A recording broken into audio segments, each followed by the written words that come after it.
Welcome to the Echo Ratings Eventing Podcast.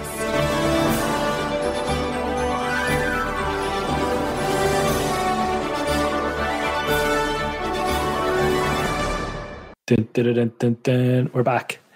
It's the best show we have. It is the award-winning Alphabetti Spaghetti. And this time we've got the letter S, but never mind all that.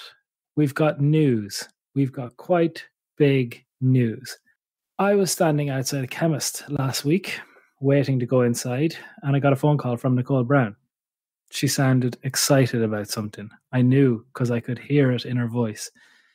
She said, "You won't believe this, but someone wants to sponsor Alphabetti Spaghetti." I started laughing and she started laughing. And we said, "Do they know what Alphabetti Spaghetti is?" And Nicole said, "You know what? They know what Alphabetti Spaghetti is, but they love it." And Nicole said, "Why?" And they said, "Because it's the best show that the Eventing Podcast has." And we all smiled and cheered. And as a result, we now have a new podcast. All right, that's not exactly what happened, but Nicole, it's close, isn't it? It's close. It's close. You've kind of, tweaked a bit of the story. They have a really fun product. It's a really fun show, and therefore it goes hand in hand. So I would just like to say a big thank you for the trust and the faith that has been placed in me and this show by Strawmax. All round, great people doing a great job. So if you're looking for straw pellet bedding for your horse, you have now come to the right podcast. Alphabetti, Spaghetti, and Strawmax. Nicole, I, as you know, don't...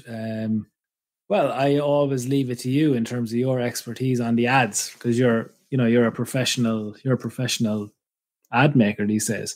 So anyway, I said 8 o'clock this morning, I said, "Nicole, Strawmax are on. It's on Alphabetti.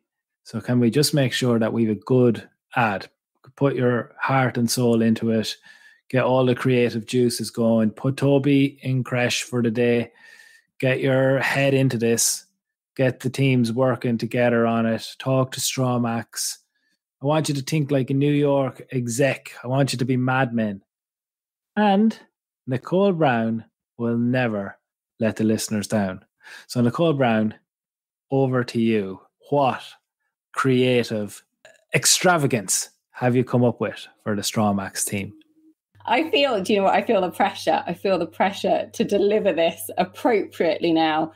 So you might be asking yourself, what is Strawmax? Well, first of all, the letter S. I'm not going to lie, I got so excited when I realised that Strawmax were coming on board and the next letter in Alphabetti Spaghetti was the letter S. It is, I think, the right word. I'm going to have to double check this. Serendipity. Is that the right word? That's another You're S. right. There we go. Right. There we go. Perfect. Okay, so in keeping with the Alphabetti Spaghetti theme, this is Strawmax for you listeners. A straw pellet bedding for horses in Alphabetti form. So the S, it saves time, it saves money, and it is sustainable. It is the best bedding for those bits. T, time saving. Little bit of doubling up there, but it will save you time. It is perfect for that. The R comes for real straw, really comfortable, really fluffy, really soft, really easy. There we go. The A is for absorbent and available. The W, waste not, want not, 100% natural. The M is for money saving, maximize your pennies, minimize the upkeep.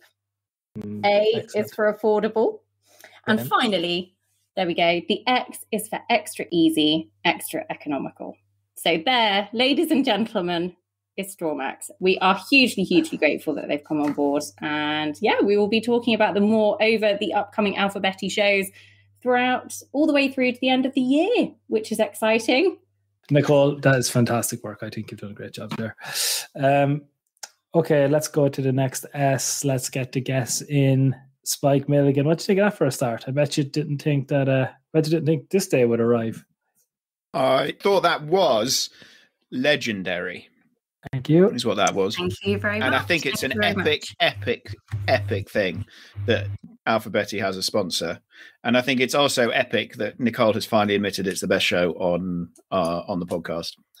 Yeah, I think as well. It's it's a real slap in the face for all those alpha skeptics out there. There's been a few people who are, very close to this company over the years who've remained very, very, very, very skeptical of this particular show. I mean, it's not so long, Nicole, that you were a hater and then we turned you into a believer. I mean, I think I've been a big believer of Alphabetti for a good while. From about halfway through. But I must say, well done. I think I can hear a flip-flop going on there. I'm not sure. Look, she'll do anything for money. She's got a sponsor. Alphabetti's the way forward. No. Look, it's great news, and delighted. Couldn't be happier. Last one, completing the old regulars on this show. Catherine Austin, back from Cheltenham. How are you? We're glad you're home. I am very well. How clever of Strawmax to realise that this is by far the best show that the Eventing podcast produces. I love it. It's my favourite. Are you feeling pressure on now to get a sponsor for Hall of Fame? Oh yeah, we'll be able to do that. Yeah, I mean, it's just this show is so ludicrous compared to a show which has, brought in Captain Mark Phillips, Lucinda Green, Ginny Lang. Like one show that's is a grown-up show, but we don't always want to be grown-ups, do we? We've got plenty of grown-up shows. This is like our chance to, chance the to one unwind. where we sit and drink gin while we record it, isn't it? So I'm sitting here surrounded by straw. I'm sitting in Strawmax. Are you? I mean, he is in straw pellet bedding for horses in his flat in Dublin. I'm just lying here. Why not? Oh, and I must say, it is so fluffy. But anyway, let's. Is it really soft? And it's very absorbent. It's absorbent. Extra economical. I'm just going to lie here and drink gin and do what I have to do. Okay, let's move on. Right, first one. Let's get going, lads. You know how the show works. Oh, quick caveat warning. We should have probably done this before the sponsor piece. If you've never listened to Alphabetti Spaghetti before, this is not the show to start on. This is not a show about eventing. It is the only show that I host. We have professional Nicole Brown hosting most shows on the Eventing podcast. We have very good contributors to most shows. This show is, as people have picked up on, for a particular type of person, a particular type of listener. I mean, what's he saying about us as contributors? We're the dregs. That's what he's saying. I didn't say. I said dregs once, and I regretted it immediately. It's been thrown back at me multiple times. I avoided it that time. Right, lads, first question then. Friend of the show, Sharon Ridgway, wants to know, I think we can make this quick. I wonder, have we done this before? Spike, I'm going to start with you. Would you prefer a sunshine holiday or a snow holiday? Snow holiday. Every day of the week. Love my skiing. I do like a sun holiday as well for a chill, but love my skiing and I miss it if I don't get to go, and the mountains call me if I don't. So did you miss out on us? Yeah, I missed out big time last year. Bloody lockdown in Europe, like all the ski resorts shut down on March the 14th, and I was going skiing on March the 15th. So yeah, at least you weren't there. I could have flown out on the 14th. That would have been really bad. Yeah, I'm sure people did do that. But yes, I love the mountains. Everything's better in the mountains. You don't get hangovers in the mountains, and skiing is brilliant. I think you could say the same about the sea. Catherine Austin, sun or snow? Definitely sun. Despite having pretty pale skin, I love the sun and can happily splash about in the sea, swimming and messing about for a very long time. Perfectly happy on my own. So yeah, sun every time for me. Yeah, I'm with you. I think I'd be on the same boat. Nicole Brown, if I had to ask you a question about holidays, and I have to say, you can't say anything about Devon. And the question is, do you like sun or do you like snow? What would you say? Well, you don't really get a massive amount of either in Devon, or certainly not whenever we've been. We're not really big on holidays. We don't do many holidays. But I would say I've never been skiing. I've always wanted to go. I love it when it's cold and fresh snow and everything. And so I would love to do a big skiing holiday. But yeah. Okay, that could be something. I mean, imagine we all went together. What a laugh that would be. Oh my God, that would be amazing.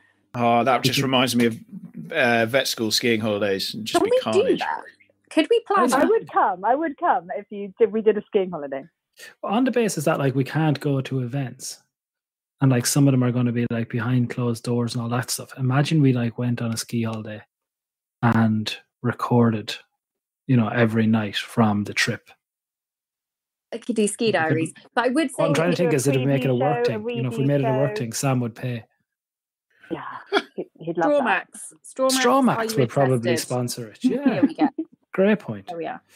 Brilliant product. Okay, perfect. Brilliant product. Brilliant skiing supporters. Okay, school. This was an interesting question. School. But the question I want to know about school, because I'm pretty sure if I was to say love or hate, I'm almost positive I went around, it'd be love, love, love, love. I think we all love school. Stop me if I'm wrong, but I'm pretty sure. I absolutely didn't. You hated it, did you? You're such a nerd now. No, I didn't hate it, but I was quite naughty and got into lots of trouble and refused to do any work and generally, yeah.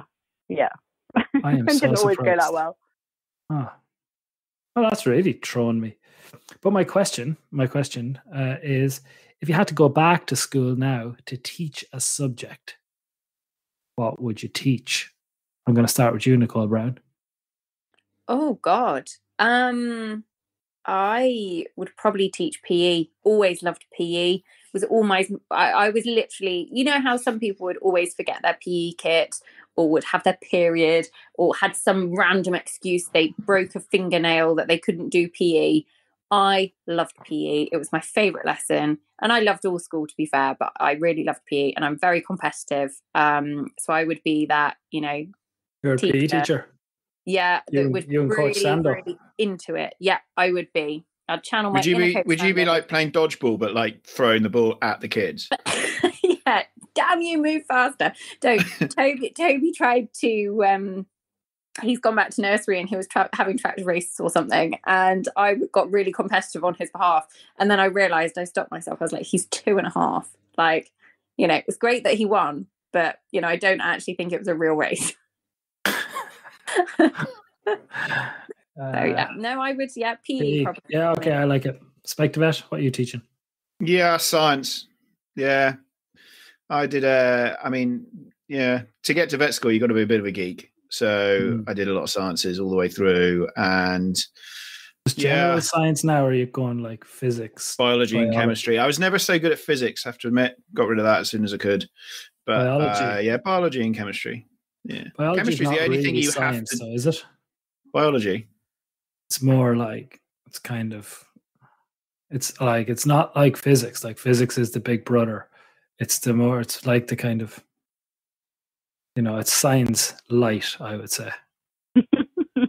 I'd struggle to be a vet if I just did physics, I think.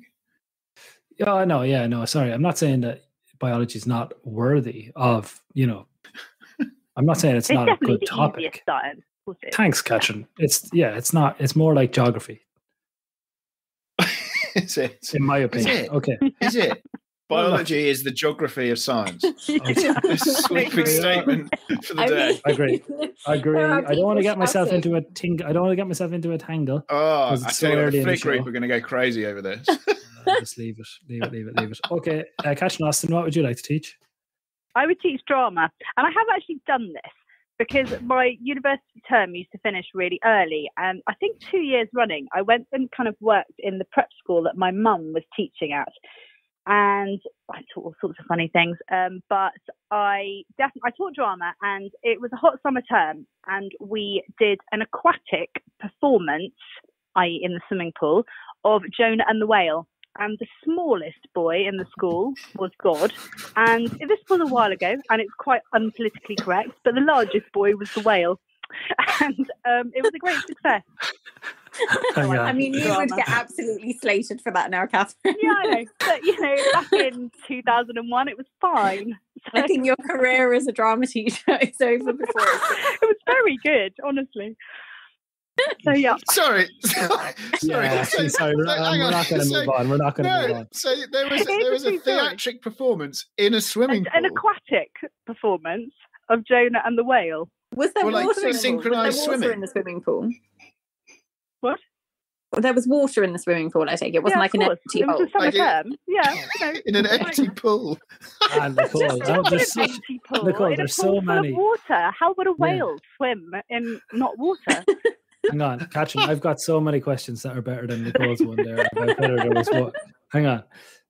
Where did all the practice take place? Was there a pool in the school? Well, outside the school. It was just a small prep school and it had a swimming pool. And we practiced and then we, gave a performance. And did people come and sit around the pool to watch? Well, it wasn't open to the general public. But yes, so they did. The people, the parents would come, wouldn't they? I think it was just the people at the school, as far as I remember. But, Unreal. Was it a musical? No, but I would have liked to have done that. And, in the future, I will add a chorus to the whale sounds. Well, quite. So we could set the whole thing to music, What does a whale sound like, Nicole? I don't really know, but in my head, isn't it something like, ooh? Exactly like that, yeah. Wow. I mean, they sound different whether there's water in the pool or not, Nicole. It's hard to call it. More or less echoey. Yeah. Okay. You know who's getting the Mr. Emily B award this week? Who? He has been a fantastic supporter of Alphabetti Spaghetti, the show formerly known as Alphabetti Spaghetti, now known as Alphabetti Spaghetti, sponsored by Strawmax. And I think that Deborah has excelled herself with questions this week. She asked one question which won't be appreciated by anybody other than me, Souness or Suarez. And the answer is actually a question I thought a lot about, Deborah. And I think I'm going to go for Souness, but I will explain. The right answer. Well, two incredible players. I'd say Suarez was one of the most transformative players of the later era. But we'll come back to that. I want you, this is the question that won the award, I want everybody to describe from 6 o'clock onwards, I want you to describe the perfect Saturday night in.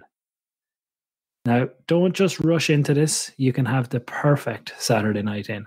So I'll just tell you a few things that I'm thinking while you lads get your list ready. But I would say from about 6 o'clock, I wouldn't want to have eaten yet on my perfect Saturday night, but I wouldn't want to be too far off it. So this question, of course, depends on what stage of your life you are at. The stage of life I'm at is I would take great joy in going to bed quite early on a Saturday night if I didn't have to do anything. So I think I would eat probably around 6:30, some kind of vegetarian goodness. I'd have some kind of vodka and lime drink. That's what I'm after getting into recently. Fresh limes and vodkas and ice. And I'd probably start tipping away on them around 5 o'clock so that I'd be nicely warmed up coming into Saturday evening. I'd have something to eat, child to be in bed, and probably listen to the National. That would be while I'd be cooking and eating crisps. And then I'd say around 8 o'clock, myself and Denise would agree that we weren't going to find something that we could both watch and enjoy. So she would scroll through Instagram on the couch quietly, not talking. And I would watch Gogglebox from the night before. And then I'd go into bed and go asleep around 9:30, 10. And you had such a lovely evening with your wife, Dee. Well, we were together, but apart. And I think in many ways that's where, well, not necessarily. I don't need her to be quiet. Like she's totally perfect to look up and ask a question or whatever. Look up and make a comment. But other than that, no, I'd love to just watch Gogglebox myself, but in Denise's company, if that makes sense. So that's me. Spike, I'm going to start with you. It's perfect Saturday night in, 6 o'clock onwards. Okay, so 6 o'clock onwards. Right. So a nice, standard sunny summer's evening. I'd take my working Cocker Spaniel Barney for a walk down the valley. Love doing that. Meanwhile, Camilla, my future wife, will be giving Percy his evening feed and putting him to bed. And when I come back in, I will cook dinner, which will be probably a sirloin steak from the cattle that graze on the farm. And I'll make a homemade salsa verde sauce to go with it, probably with a salad and some chips. And then I'll probably watch a bit of Drive to Survive on Netflix while I'm doing that. Oh, lovely. And then after we've had our lovely bit of local beef, I'll have the hot tub turned up to 39 degrees. I'll mix myself a Negroni, and in we go. Oh, man, that is some Saturday. I wish I didn't start now. I would have made mine better. I'm sitting there on the couch watching Gogglebox, delighted with life. Jeez, that's unreal. Spice is just so smooth. Ah, so smooth, so smooth. Nicole Brown, you can go next. Perfect Saturday night. I just, to be honest, I'm not even sure I can follow that. I mean, I would say, so Spike's done a summer evening, lovely. Don't get me wrong, a summer evening outside, barbecue, etc. Great. But I would say there is something about it, really wild, windy, wet weather outside. And you come in, you've been outside, you've got loads of jobs done and stuff. You feel really pleased with yourself. The fire's on and it's really warm and cozy. And you're in an actual house, not a caravan, also helps. And then Toby, again, would have gone to bed beautifully. Oliver would have bathed him, so I could have tinkered around in the kitchen and got a few jobs done, so we were nice and tidy. And then we would have steak probably for dinner. And then, to be honest, we'd just watch some mindless, I really love, I think I've said this on the podcast before, Michael McIntyre. So if there was a Michael McIntyre show on, he always makes me laugh.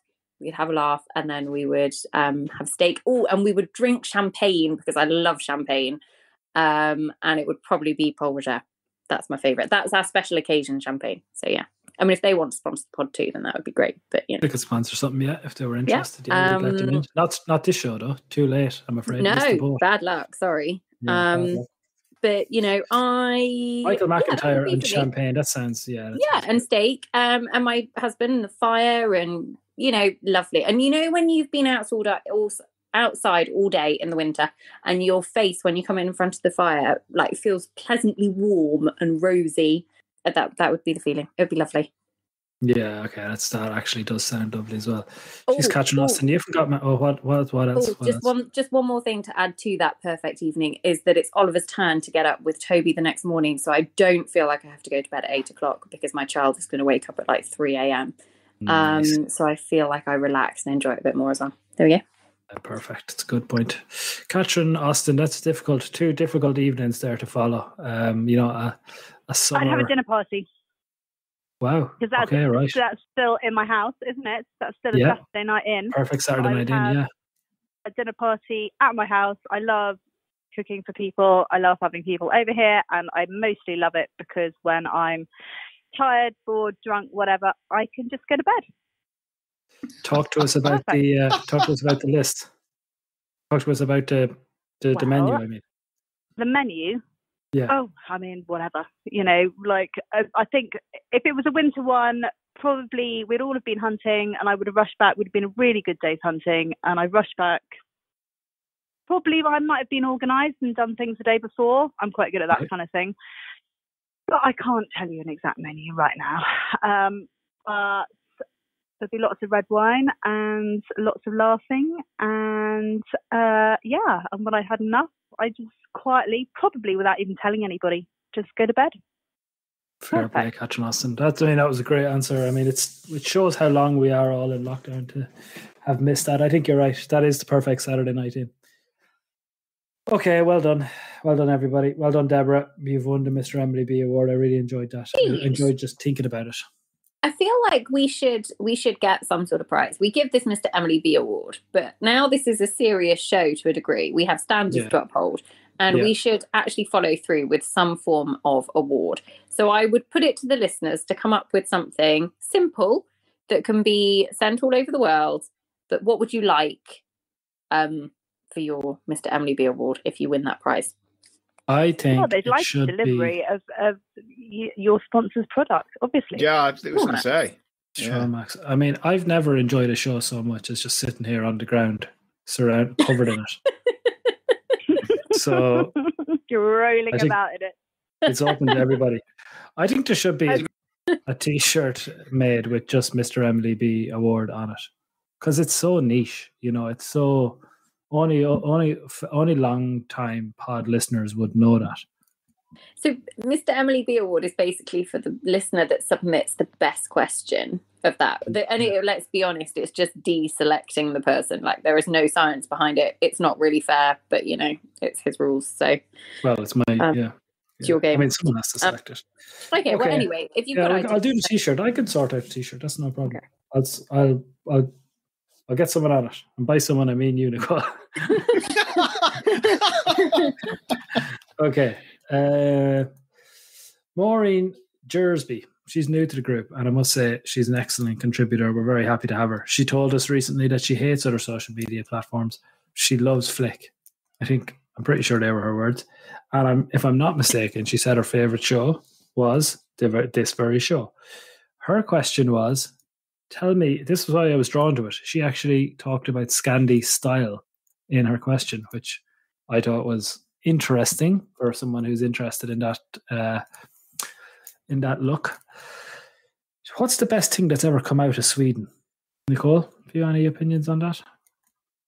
Well, if you like Swedish eventing, then Ludvig Svenestål was on the last episode of the Echo Ratings Eventing podcast. You could give it a listen, a cup of tea. It's available now across all of your podcast platforms. Turn Nicole off. Is there anything? I mean, Ludvig is very fancy. You know what? I mean, I will be honest and say I have never quite understood the IKEA fascination. However, I went down a bit of a rabbit hole when I was looking for storage solutions for the house, because I'm determined that I'm going to be like tidy and organised and blah, blah, blah, blah. But, lived in a caravan for 18 months, fed up of stuff not being where it should be and not having half-fast stuff. Anyway, and IKEA's storage solutions are, quite frankly, brilliant. I bought loads of stuff, love it all. And, brilliant. IKEA, it's a strong start. Love IKEA. I didn't understand the phenomenon, but now I do. There's only, I'd say, a couple of things that could beat IKEA coming from Sweden. I'll see if the others name them. Spike, have you any? Would you keep with IKEA as the best thing ever? Well, I have to admit, you've already sort of stolen my thunder, because when I saw that this could be a question in the Flick group, I mean, all I could think of was your style, D. That's the only thing that really came to mind. Do you want to be him, Spike, when you grow up? Well, sadly, my lovely partner Camilla keeps suggesting that I need to get a pair of glasses like D, and then maybe I could look more like him. You need I've kind of gone off the snapback hats. Don't wear them anymore. That was all part of the look. Scandi chic, yeah, it's a style. You know what's funny though? Every so often I see it. It actually is a style, would you believe? Like Koss and all those places. It's all about Scandi. You wear oversized white t-shirts. Skinny jeans are out, if you're interested, Spike. That's a relief. Skinny jeans are gone now. So now you got to wear straight leg jeans, which are kind of floppy at the bottom. So I'm at the kind of bottom of the jean, I mean. So I've tried on a pair. They don't really suit me. They look funny. They're short. They come up kind of beyond your socks. I think I'm moving beyond an age where I can like 3/4 leg. They're not 3/4. They're like 8/10 of a jean. Almost 4/5. They look short on you. Yeah, they look 4/5. That's a quicker way to say it. Yeah, they're not skinny down there though. Do you know what I'm saying? They're big down there. Kind of ankle skimming. That's exactly what they are. Yeah, I'm way not cool enough for that. I always just think people would get cold ankles though. As it turns out, not where we live in the city pavements. No. Okay. Yeah. Right. Scandi chic. That's a fair answer. My turn. Yes. ABBA, obviously. Correct. Yeah. Well done. Oh.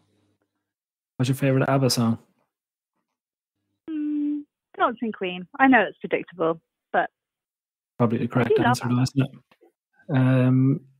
I think you're right, yeah. ABBA is probably the best answer, the right answer. ABBA, then IKEA. Well done, everybody. Well, I think old Ludvig comes somewhere a bit further down. Henrik Larsson, then Ludvig. Okay. Speaking of trousers that are too small, Victoria wants to know, when is acceptable to wear shorts? When did it come out? What's the earliest point in the year you can get them out? Nicole? I would say that, don't get me wrong, because I know I have some good features, but I would say my legs would not be one of them.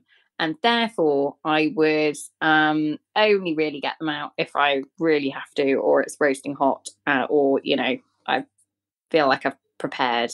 I would be built on solid foundations. And therefore, generally speaking, I'll wear them around home and stuff, but I wouldn't normally go and, whip my legs out. I mean, when I was a teenager, I probably wore skirts that were far too short, etc., etc. But yeah, I do love a short over a skirt because I'm far more practical these days, and therefore it's just easy to wear. What's the last thing you said you loved there? A short over a skirt. So I would wear shorts over wearing a skirt. Sorry, you'd wear shorts? Yeah. Rather than instead of, not over. Oh my God. No, that's what you were saying. You were saying I wear shorts over a skirt. Yeah. But yeah, so no, it's a rare old day that you see me in public in shorts, to be honest. Okay. Yeah, that's grand. Spike, would you? Yeah, I'm the same.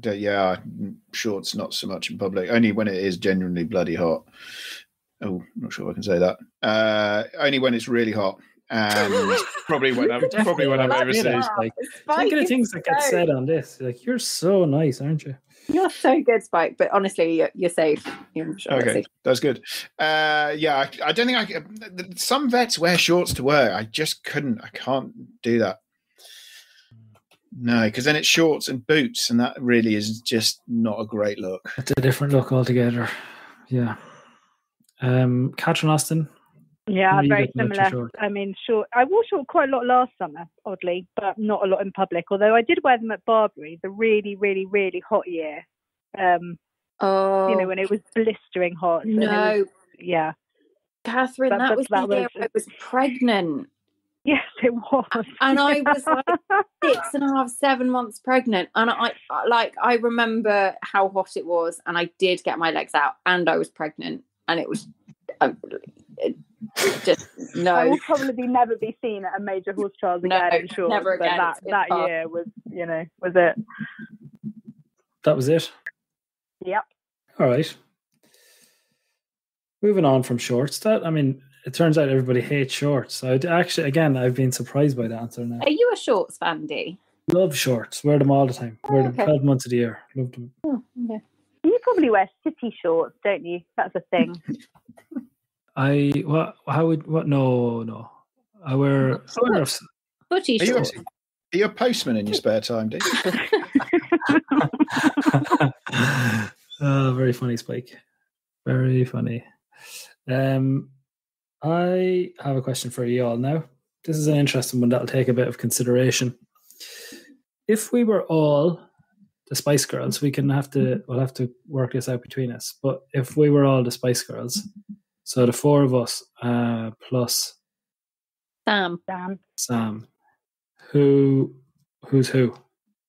This is in from Susan. Good question, Susan. Sporty, baby. I had to be ginger. I always had to be ginger because I've got vaguely gingerish hair. Okay. We've got, I would probably be. I was going to say I would be baby. Mm-hmm. I'll go posh. Dee would definitely be big. I think Dee would be.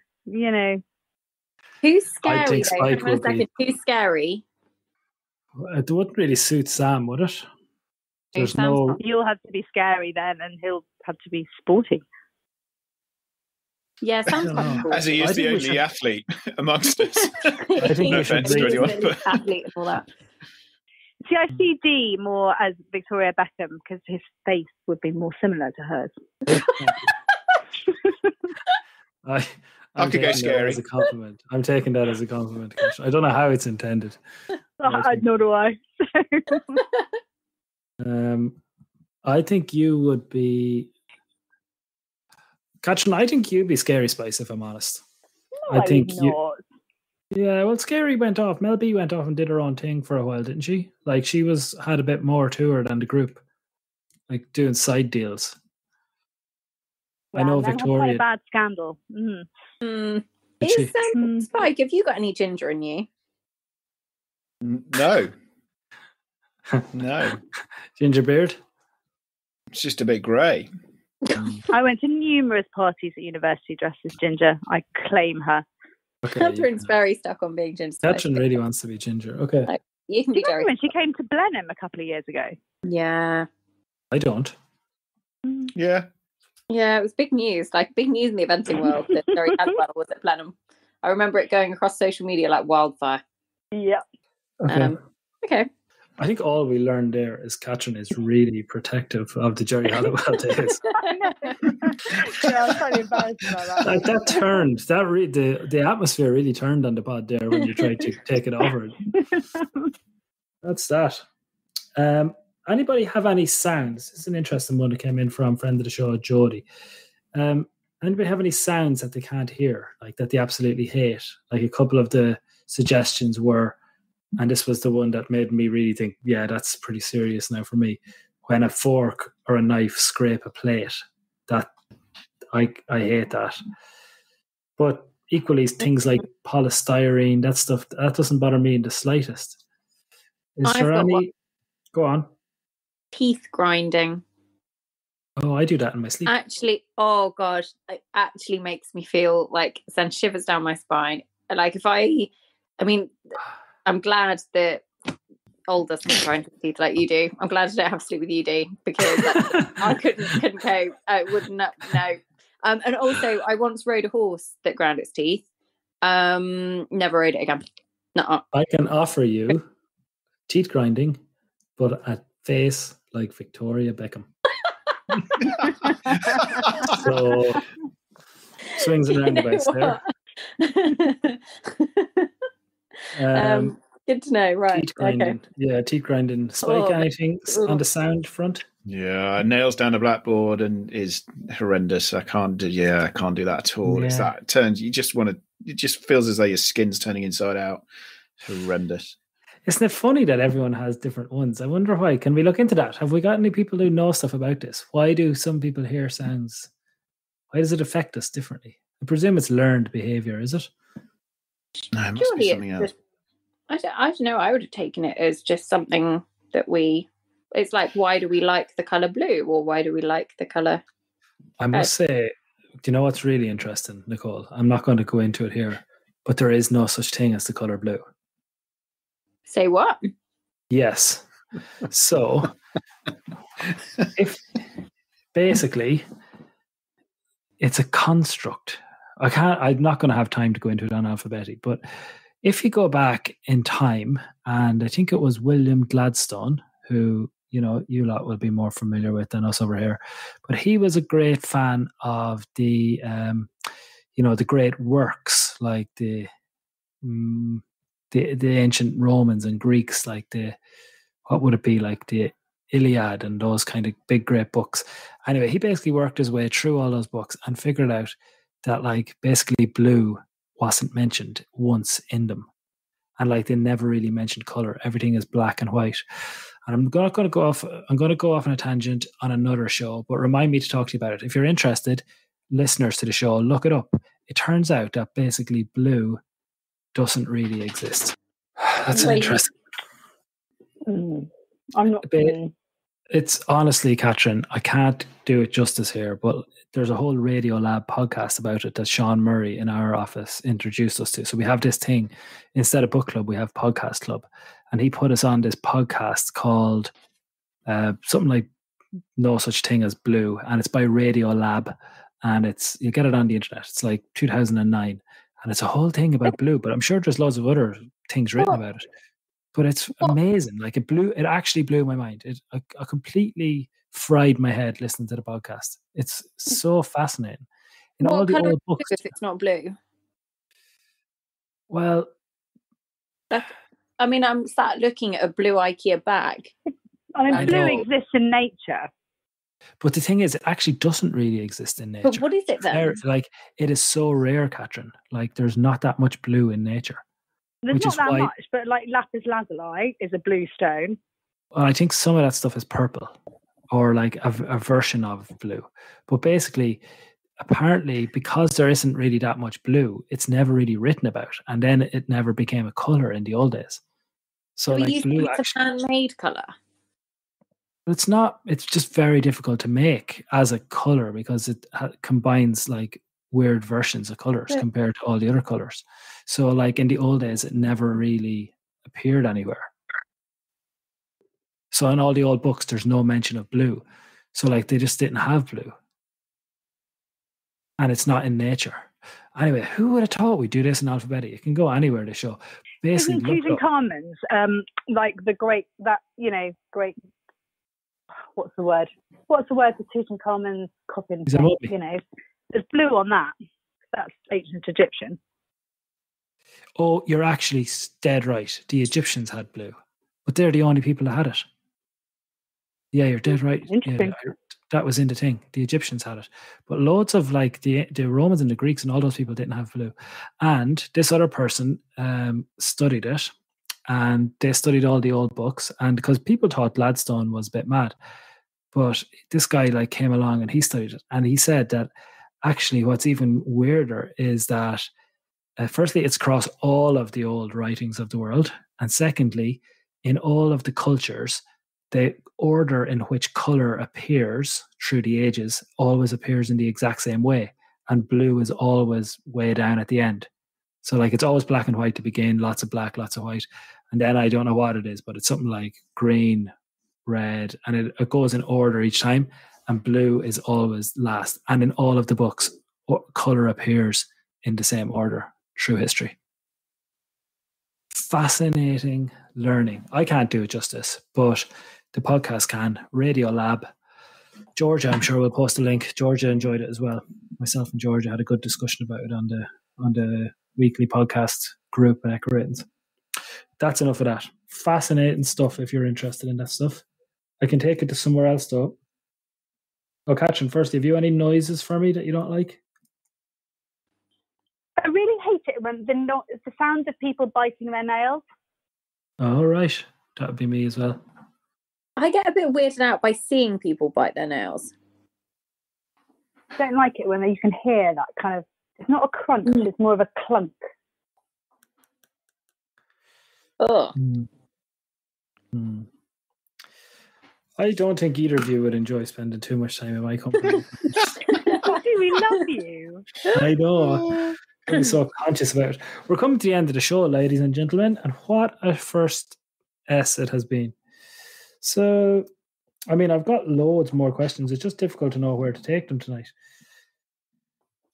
Stupidest thing you've ever done has come up. A few people have said that. Alex sent that one in, but there's a few more. Is there any obviously bad decisions that you've made that you'd like to talk about publicly?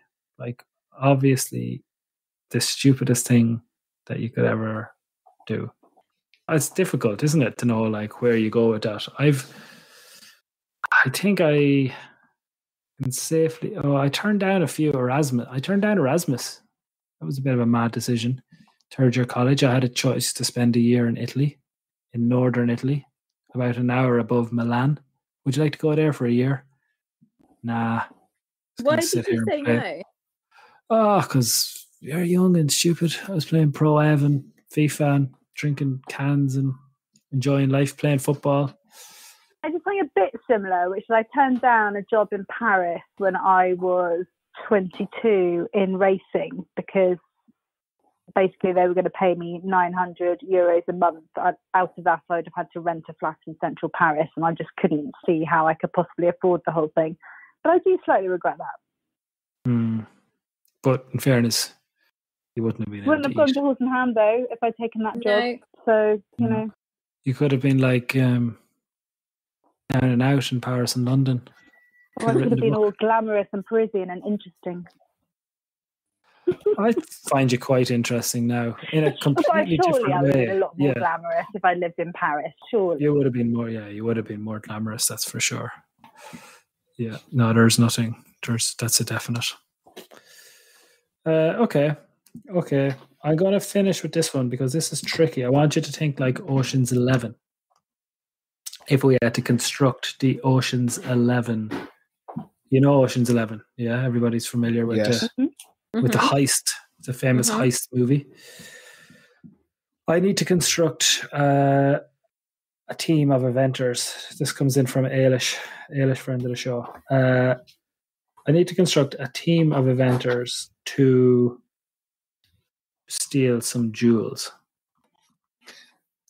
And I want you guys to help me pick the team. I would probably need a team of 6 or 7. Each bring in Janelle and she just get it done on her own. Who? Janelle. She just asked and they'd hand it over. Yeah, that's armed robbery. I'm thinking more like a heist rather than an assault. I did not say assault. You implied it. I think we need to think more like we need a crafty person. We need a very, like the fellow who's light under his feet. You know him, the fellow who can jump over laser beams and all that stuff. We need someone who can distract them at the start, cause a bit of havoc. I'm gonna get going. I think. I think we need someone. I think we need a mastermind, and I think we should take Sam to do that. Yeah. He is a freak. He's very analytical. Yeah. He'd break into the safe, wouldn't he? He'd have worked out some gadget that you can attach to the pad to get in the safe, wouldn't he? I think we'd send Tom McEwen to get past the security guys. They'd be like, "Well, I think you can do it." No, he's going to break in through the. He's going to come in through the. He's going to come in through the vents because he's like a chimney sweep. See, exactly. Save him for the air conditioning vent. He's the Tom Cruise in Mission Impossible. You know, through the air vent. You know, down. Dangling into the middle of the vault sort of character. Yeah. Oh, that's such a good image. Okay, so that's Tom. Sam we're going to use for the brains. I've got one. Go on. Bill Levitt, because he would look so unassuming, like lovely Bill Levitt, and he'd be really relaxed about the whole thing because he never gets wound up. He wouldn't get nervous about this heist at all. He'd be very chilled out. And he'd just be like, calm, cool. You wouldn't expect him to be there for the jewels. Excellent. Who's what would he be wearing? The leaping about in the beams thing? Like, who's the most athletic? Liz Halliday Sharp is fairly athletic, and she's very, very focused. No, see, she's the getaway driver. So you got that all wrong. Yes, obviously. Yeah. Right person, wrong job. Well done, Spike. Right. Okay. Yeah. Good call. Okay, so we're short. Let's think. I actually really like. So Liz is like perfect getaway driver. That's such a good shout. Tom, so small, we can definitely shove him down the vents. Bill is a distraction. Bill and what's Bill? You're saying Bill's like the guy in Ocean's 11, like the old guy that comes in and that does that sort of pretends to have has all the chat and pretends to be He'd be the guy that is in a bow tie, but he takes one of somebody's elbow and just gently guides them into look in a different direction and ask them to explain something or tell him where the toilets are. Perfect. That would be Bill. There you go. Bumbling old who Bill. are we missing? We're missing Sam's. We're missing someone to do the actual stealing, like the person that goes in between the kind of bars of light, whatever they are, the beams. Yeah. So we need someone who's quite nimble, wiry. We should get a German in there, Mickey. He's not either of those things. I'd say Ingrid. I'd say you could learn. I think Yulia could do it. Don't you? She could. Yeah, she could. I'm just trying to think, is there anyone more obvious, though, that we're missing? I'm looking for someone who's, crafty looking. What about Astier? Ooh. Yeah. He'd be like the... He's a serious distraction anyway, that's for sure. We're all completely lost in his eyes. Just even thinking about him, we all went silent. Yeah, let's not make Astia do any of those jobs. Let's leave him for the end, for when we actually steal the jewels and we arrive on a speedboat to a private island and he's there. Yeah. What about Harry on the beach with champagne waiting for us. Harry Mead could be the sort of the guy that no, goes he's not part of the robbery group. No one would believe that Harry Mead was in it. Exactly. No. You would never see it coming. It's probably the Jews that were stealing, Spike. And he'd be talking away to the guard or like the important person, and everyone else could like sneak in behind. What about somebody? Bill Levitt was doing that job. Yeah, Bill Levitt's got them distracted. I mean, him and Harry could do a double act. What about Sarah Ennis for the acrobatics? Yeah. I was thinking Aoife Clarke, so maybe it's an Irish thing. Yeah. Crafty Irish. Aoife Clarke could do it. Sarah Ennis could do it. She could do it. I've never quite considered the acrobatic skills of event riders before. I feel like by the fact that we're struggling to think of someone, they're lacking. They're generally quite stiff and have bad backs. So. I mean, to be honest, actually, Janelle would be good at that job. Like, if she is in part of our team, she would be good at that particular job. I don't know that she would she? She's very athletic. Like, if you've watched any of her Instagram videos. Tim would be better. Cut that, Nicole. Just snip that on either side, where we both say maybe Janelle, and then Catherine Austin comes in with that. Just snip that for future use. Remember where we are in the show. I'll make a note. Excellent. Yeah, Tim would wear a black and white t-shirt though, and have like a back over his shoulder 100%. He could run away he could get the jewels in his sack. Janelle hands them over to Tim. Tim runs off, jumps in the car with Liz Hamday Sharp, and they beat it. Spike is gone. Spike heard something else in that little description. The Flip group do their own version of this because they'll put a lot of thought into it. I think we need to get to the end of the story where we've stolen the jewels and we're on the speedboat to the island, and we arrive, and Assia is there, and he's got no top on, and he's got a little white serviette over one arm and champagne over the other arm. That's exactly what I thought. Yeah. And loads of glasses. Podcast team on the island that have been served these jewels by these 100% not. Yes. I am arriving there on my own with Maxime Levio driving the boat and Assia waiting at the other side, and we're just going to look at the sun setting on another episode of Alphabetti Spaghetti. Ladies and gentlemen, that's the end of the show. What a fantastic way to end. I have got the best guest, Spike Milligan. Say goodbye, Spike. Goodbye. Say goodbye, Catherine Austin. Bye.